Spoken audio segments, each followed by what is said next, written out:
सबसे पहले मैं आपसे ये पूछना चाहूँगी कि अभी जो आईडीबीआई की क्रेडिट पॉलिसी आई है, उसके बारे में आप कुछ दर्शकों को इन्फॉर्मेशन देना चाहेंगे?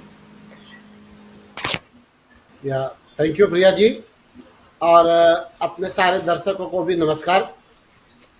प्रिया जी, आरबीआई की जो क्रेडिट पॉलिसी डिक्लेयर हुई, तो मैं ये जी, मानता हूँ कि बजट बजट में जो वित्त मंत्री जी ने घोषणाएं की थी, या बजट जी, के जो प्रोग्राम्स डिक्लेयर्ड हुए हैं, उसके अनुरूप ही जी, ये क्रेडिट पॉलिसी आई हुई है। क्योंकि मोस्ट जी, इम्पोर्टेंटली जो वेरियस इम्पोर्टेंट रेट्स होते हैं, वो रेट्स आरबीआई जी, ने कुछ बदले नहीं है। जैसे कि जी, रेपो 4% है, reverse repo three G, point three five percent है, सीआरआर फोर जी, परसेंट है, इंटरबैंक के लिए 4% है। तो प्राइमरीली मैं जी, ऐसा सोच रहा हूँ कि आरबीआई ने ये जो रेट बदलाव नहीं किया ये क्वार्टर के लिए, तो अपनी जो जी, पॉलिसी बजट की पॉलिसी है उसके साथ वो मिलके काम कर रहे हैं। दूसरा, एक जी, दो डेटा मैंने देखा कि 2022 में इन्फ्लेशन अभी 5.3% बताया गया है, which ji, they are targeting to bring for the financial year 22 at 4.5%। इसका एक मीनिंग मैं ये कर रहा हूं कि अगर इन्फ्लेशन को कम करना है, तो उसका मतलब ये हुआ कि मार्केट के अंदर लिक्विडिटी जो है अभी चल रही है वो थोड़ी सख्त करनी पड़ेगी। और वो सख्त जी, करने के एक मीटर जो होते हैं कि वो इंटरेस्ट रेट बढ़ाते हैं। तो भले ही ये क्वार्टर में आरबीआई ने इंटरेस्ट रेट सेम रखे हैं, पर मुझे ऐसा लग रहा है कि आने वाले क्वार्टर में शायद 25 बेसिस पॉइंट से लेकर 50 बेसिस पॉइंट वो इंटरेस्ट रेट बढ़ा सकते हैं। और मुझे ऐसा लगता जी, है कि आने वाला एक साल जो होगा ना, वो ऐसा एक पीरियड रहेगा जिसमें इंटरेस्ट रेट 25 बेसिस पॉइंट या 50 बेसिस पॉइंट बढ़ता रहेगा, ऐसा मैं सोचता हूँ। और ग्लोबल ट्रेंड, ग्लोबल जी, क्लू भी वही दे रहे हैं कि इंटरेस्ट रेट अभी बढ़ना है, जी, क्योंकि विश्व के अनेक देशों में अभी इन्फ्लेशन आ रहा है। आपने भी ये डेटा देखा जी, होगा। यूनाइटेड स्टेट्स में पहली बार 40 साल के बाद पहली बार जो उन्होंने इन्फ्लेशन रेट और महंगाई देखी है, तो इस प्राइसेस आर ऑलमोस्ट जी, double then what it cost. तो ये यस, जो परिस्थितियां है, उसको देखते हुए लगता है कि आने वाले क्वार्टरों में इंटरेस्ट रेट बढ़ जी, सकता है। और दूसरा, जी, उन्होंने जो जीडीपी प्रोजेक्ट किया है 7.8% फॉर द फाइनेंशियल ईयर जी, 23, तो उसमें मैं ऐसा सोचता हूँ कि ये संभव तब होगा कि जब हमारा साइमल्टेनियसली मैन्युफैक्चरिंग सेक्टर जो है वो ग्रो करे। क्योंकि आईआईपी का रेट अब देखते हो तो अभी लास्ट क्वार्टर के कम आए हुए हैं। तो इंडस्ट्रियल प्रोडक्शन के फिगर्स भी पॉजिटिव आने चाहिए, उसमें ग्रोथ दिखना चाहिए, एक्सपोर्ट्स के फिगर में ग्रोथ दिखना चाहिए। अगर वो चीजें होती है ना, तो मैं लगता हूँ कि ऐसा सोच रहा हूँ कि जीडीपी जो अपन टारगेट कर रहे हैं वो आ सकता है। ऐसा जी। ये क्रेडिट पॉलिसी के ऊपर मेरा मानना है। तो आगे बढ़ते हैं नेक्स्ट टॉपिक पे। कमलेश जी, अभी जो न्यूज़ में हम सब जानते हैं कि बजट रिलीज हुआ है 1 तारीख को। तो बजट और सस्टेनेबल डेवलपमेंट गोल्स की चर्चा हुई है रिसेंटली। तो उसके बारे में आप क्या कहना चाहेंगे? जी, प्रिया जी, देखिए, हमने जब ये बजट के ऊपर ये अपने प्रोग्राम में डिबेट किया था, तब मैंने कहा जी, था ना कि एक चीज मुझे इस बजट में थोड़ी इम्प्रेसिव ये लगी है कि वैसे जी, तो बजट सरकार के एक साल का इनकम और एक्सपेंडिचर का लेखा जोखा होता है। और उस जी, तरह से उसके बाद उसमें फिजिकल डेफिसिट है या सरप्लस आता है, या सरकार को नए कुछ रेवेन्यू ढूंढने होते हैं, तो नई कुछ जी, टैक्सेशन पॉलिसी, एक्साइज पॉलिसी आती है। पर इस बजट का जी, इंप्रेसिव चीज मुझे ये लगा कि इसमें आने वाले 25 साल का गवर्नमेंट ने एक जी, रोड मैप जैसा बनाया, कह सकते हैं हम, उसकी एक ब्लूप्रिंट तैयार की है।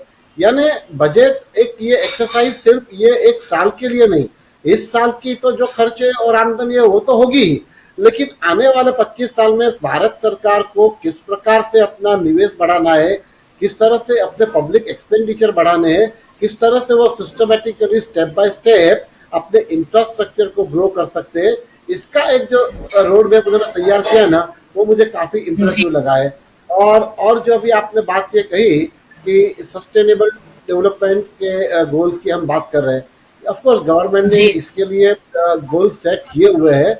और मैं आपको कहूँ ना, तो ये फाइनेंशियल ईयर 22-23 का जो बजट है, उस basically design on a 4 pillars है। If I can share that 4 pillars, I have noted out that I found very interesting. तो one is the inclusive development, number one. Number two जो है वो productivity enhancement है। Number three जो है energy transition and climate change या climate action रहो आप ये। एंड नंबर फोर जी प्राइवेट एंड पब्लिक इन्वेस्टमेंट है। These are the four pillar. उसके आसपास हम ये कहें इर्द गिर्द पूरा ये बजट डिजाइन हुआ है। अब जी देखिए प्रिया जी, इस बजट में सरकार ने जो घोषणाएं की, तो एक आपने देखा होगा कि ये पीआईएल जो है, okay, production link incentives, we call it PLI, productivity link incentives. अब ये जी घोषित होने के बाद भी अगर आपने देखा होगा तो ऑटोमोबाइल सेक्टर्स के अंदर बड़े अनाउंसमेंट आए हुए हैं और बड़ी कंपनियां 2500 करोड़ 3000 करोड़ तक के उसके एक्सपेंडिचर या कैपिटल इन्वेस्टमेंट उसके बढ़ने वाले हैं।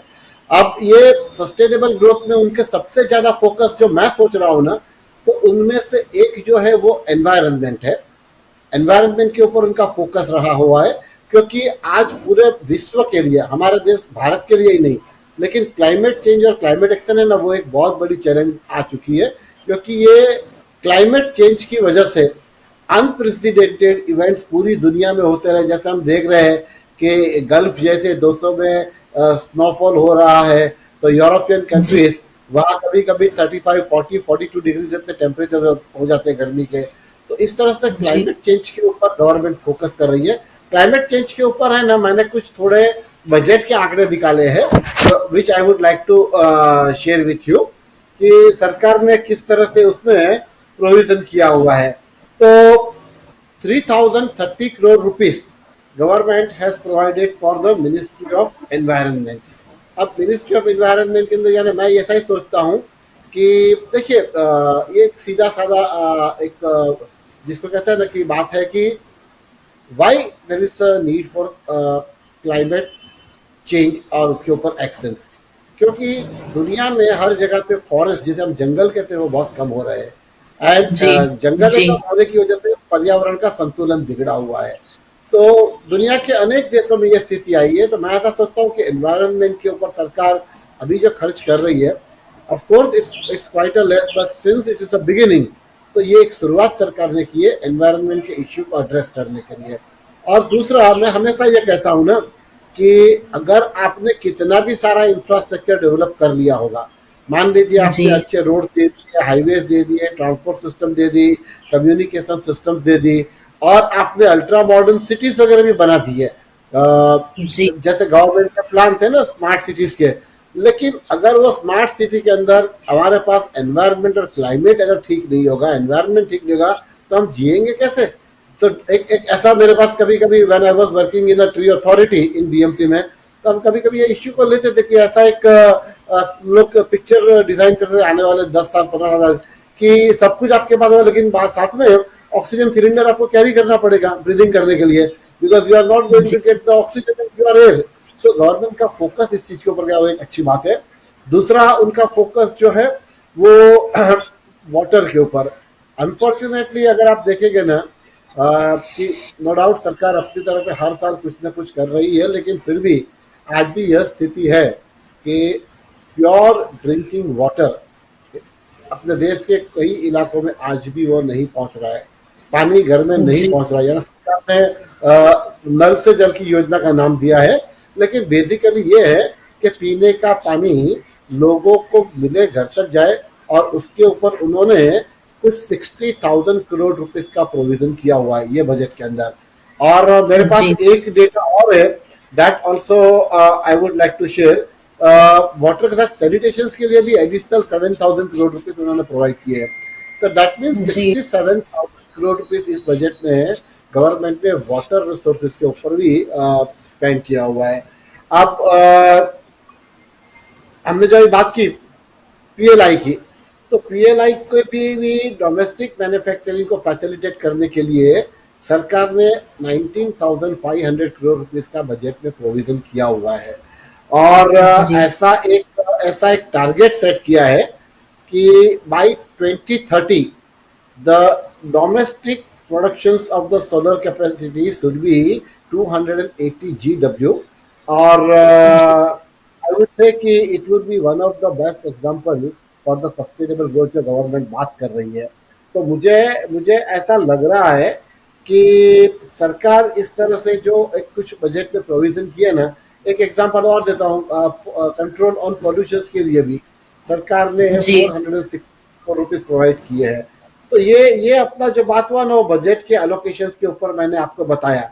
लेकिन अगर आप तक क्लियर अगर फोकस देखना होगा सरकार का, तो सरकार के जी दो दो पैरामीटर्स के ऊपर फोकस है। एक तो है उनका क्लीन एनर्जी के ऊपर, और दूसरा है जी ये क्लाइमेट के ऊपर। अब जहां तक एनर्जी की बात है तो उसमें एक तो मैं ये देख रहा हूँ कि सरकार भी आने वाले दिनों में रिन्यूएबल एनर्जी के ऊपर फोकस बहुत करेगी। और दूसरा मैं ऐसा सोचता हूँ कि जो एक ईवी इलेक्ट्रिकल व्हीकल्स को सरकार जिस तरह से बढ़ावा दे रही है, हालांकि मैं ऐसा सोचता हूँ कि इसको ऑन द रोड वर्क करने के लिए शायद 3 से 4 साल और लग सकता है। लेकिन इलेक्ट्रिकल व्हीकल आने के वास्ते जो अपने फॉसिल जो जिसको हम कहते हैं ना फॉसिल प्रोडक्ट्स जो हम यूज कर रहे हैं अभी, उसकी उसकी अगर जी हमारी डिमांड हम सब्सटेंशियली कम कर देते हैं ना, तो मैं ऐसा सोचता हूँ कि उसकी इम्पैक्ट फिनेंशियल तो है ही, because your import will come down drastically, लेकिन साथ साथ it will give a tremendous benefit to the environment also. तो सरकार की इस तरह यस की जो ये योजना बनी है, ये बजट में जो दिखी है ना, मैं ऐसा सोच रहा हूँ कि ये एक very positive and very path breaking ये मैं प्रोविजंस कहूंगा। क्योंकि सरकारों को अब ये सोचना पड़ेगा कि आने वाले दिनों में हम लोग अब जो बात करते हैं ना कि ये 1 साल का, पहले के जमाने में राजकुमार जी को पता होगा कि पंचवर्षीय योजना होती थी, तो सरकारें 5 साल के लिए प्लानिंग कमीशन सारी योजनाएं बना देती। लेकिन अब ये सरकार का जो एक मैंने रोड मैप देखा कि now they are thinking not only for this year 5 years, but I would say they are thinking for the next generation also. तो मैं ऐसा सोच रहा हूँ बाई एंड लार्ज कि सरकार ने इस तरह से जो ये एक शुरुआत की है ना बजट में, इसे मैं एक बहुत सराहनीय कदम मानता हूँ। Priya ji, any questions from you and Rajkumar ji? जी, thanks Rajkumar ji for your feedback. अब राजकुमार जी ने जो पॉइंट रखे हैं वो बिल्कुल वैलिड है, मैं ना नहीं कह रहा, लेकिन देखिए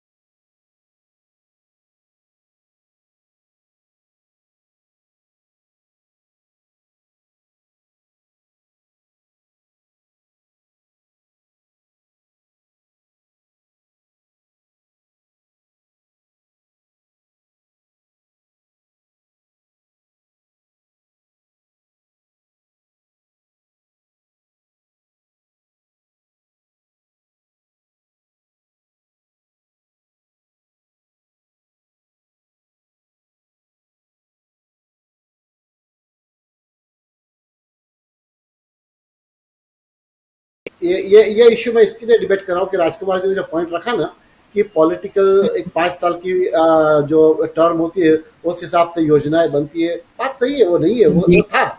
लेकिन मनमोहन सिंह जी को एक इकोनॉमी को रिवाइव करने के लिए, कंट्री को राइट ट्रैक पे लाने के लिए जिस प्रकार की लिबर्टी पॉलिटिकल सिस्टम ने दी, तत्कालीन प्रधानमंत्री और मैं कहूंगा इवन विपक्ष के लोगों ने भी, तो क्या हुआ कि 1991 में हमने इंडियन इकोनॉमी के डोर्स विदेशी निवेशकों के लिए खोल दिए, इंडियन इकोनॉमी को हमने ओपन अप कर दिया, और we have become in a way one of the global player for doing the businesses and bringing foreign investor into our country. उस समय की ये समय जी की मांग थी, और ये सब जो योजना होती है ना, तो वो ऐसा भी नहीं था कि हम जी 4-5 साल के लिए निकल गए। अब आप ये ब्यूटी देखिए कि उसके बाद सरकार 5 साल में बदल गई, अटल बिहारी वाजपेयी जी की सरकार आई, भाजपा की सरकार आई, लेकिन उन्होंने बिल्कुल सही कह दिया था पहले ही अपने प्रवचन में अटल जी ने कि आर्थिक नीतियां जो सरकार ने बनाई थी उसको हम कंटिन्यू करेंगे, इतना ही नहीं, इसको एग्रेसिवली आगे भी लेके जाएंगे। तो उस क्या होता है कि कुछ अर्थशास्त्र की कुछ पॉलिसियां ऐसी होती है, और वो एक ऐसा स्टेज होता है ना जिसमें किसी भी सरकार को वहां से पीछे मुड़ना मुश्किल नहीं होता है, क्योंकि हम एक पाथ पे निकल गए हैं। अगर हम हाईवे के ऊपर कोई एक रास्ते की ओर निकले हैं और हम 1000 किलोमीटर की जर्नी के लिए 500-600 किलोमीटर क्रॉस कर चुके हैं ना, तो मैं नहीं सोचता कि कोई ऐसा सोचेगा नहीं आप 600 किलोमीटर फिर से पीछे जाओ और कोई नया रास्ता ढूंढो।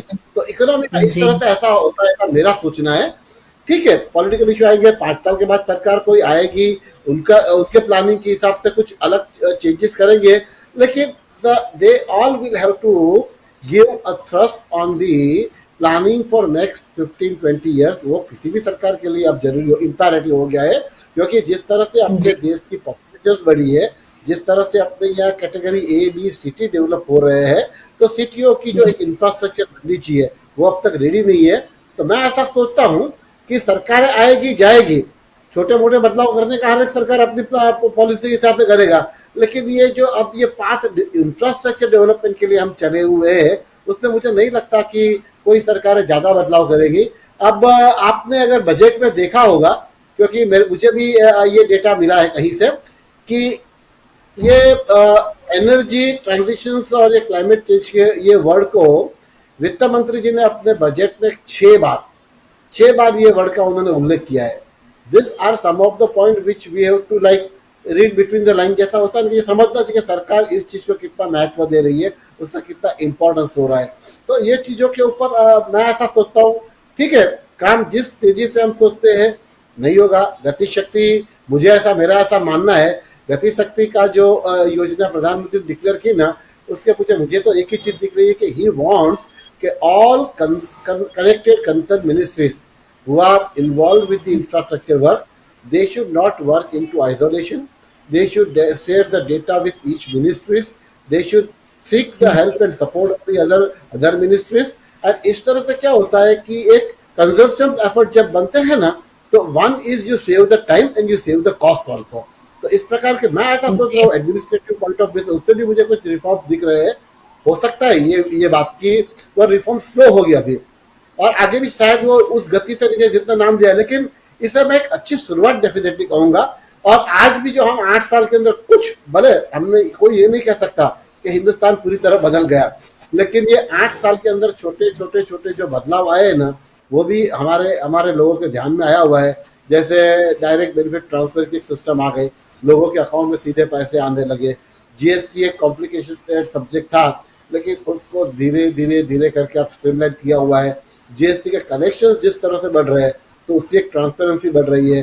जीएसटी के अंदर छोटे मोटे यूएस सिस्टम में भी जो चेंजेस आने चाहिए, जिसकी मैंने लास्ट टाइम बात की थी, कि एक तो उसमें अमेंडेड रिटर्न फाइल करने की सुविधा नहीं थी, और दूसरा एक इश्यू ये था कि कभी कभी जो हम पढ़ते हैं कि कोई कंपनियों ने सिस्टम के अंदर कुछ बोगस कंपनियां बना के कि सस्पिशियस ट्रांजेक्शंस करके क्रेडिट इनपुट लेने की कोशिश की थी। तो मैं ऐसा सोच रहा हूँ कि ये सारी चीज़ों के ऊपर भी है ना, गवर्नमेंट सिस्टम अनाउंसमेंट पे देख रही है। और मैंने ये सुना हुआ है, ऑथेंटिकेट तो नहीं है राजकुमार जी, लेकिन सरकार ये सारे लूप होल्स को प्लग करने के लिए शायद ब्लॉकचेन टेक्नोलॉजी का भी यूज करने वाली है, क्योंकि blockchain technology is capable to plug all those loopholes which are currently there in the system. तो आने वाले दिनों के लिए प्रिया जी मैं ऐसा कह सकता हूँ, गवर्नमेंट का फोकस क्लियर है। और देखिए आप क्लाइमेट के ऊपर तो पूरा विश्व अब हर देश अपने अपने तरीके से उसके ऊपर काम कर रही है। बजटरी एलोकेशन तो एक बात होती है, लेकिन उन लोग अपनी तरफ से किस तरह से एनवायरनमेंट को बनाए रखे, पोल्यूशन लेवल कैसे कम कर सके, उस चीजों पे दुनिया के अनेक देशों अभी भी काम कर रहे हैं। यूनाइटेड नेशंस के एजेंडा में भी मैं ये कहूँगा टॉप प्रायोरिटी पे ये एजेंडा है। सरकार इस दिशा में चल रही है, सही दिशा में जा रही है, इतना मैं कह सकता हूँ आज तो। कमलेश जी, आप कुछ कहना चाहेंगे? Final comments from your side? या हाँ, to sum up the debate and discussion on this subject today, मैं इतना कह सकता हूँ, सम ऑफ द पॉइंट्स जो मैंने हाईलाइट किए। गवर्नमेंट का फोकस जो है, एक डिकार्बनाइजेशन के ऊपर फोकस किया, number 2 over a period of time but shift from fossil fuels, number 3 support to the EV policy for swapping off of the batteries is also a good initiative, then issuing a green bonds। और मैं ये numbers तो शायद government दे सकती है कि 60 लाख नए job create हो गए, लेकिन मैं नंबर पे नहीं जा रहा हूँ। मैं ये कहूँगा कि ये सारे चेंज से कुछ ना कुछ कहीं ना कहीं जॉब तो क्रिएट हो गए। और जिसे हम कहते हैं ना UNSDG, United Nations sustainable development goals, तो ये जो यूनाइटेड नेशंस के ये जो प्रोग्राम में दुनिया के बाकी देश जिस तरह से फॉलो कर रहे हैं, उस तरह से हम भी अब फॉलो करने की शुरुआत कर रहे हैं, and let us hope for the best.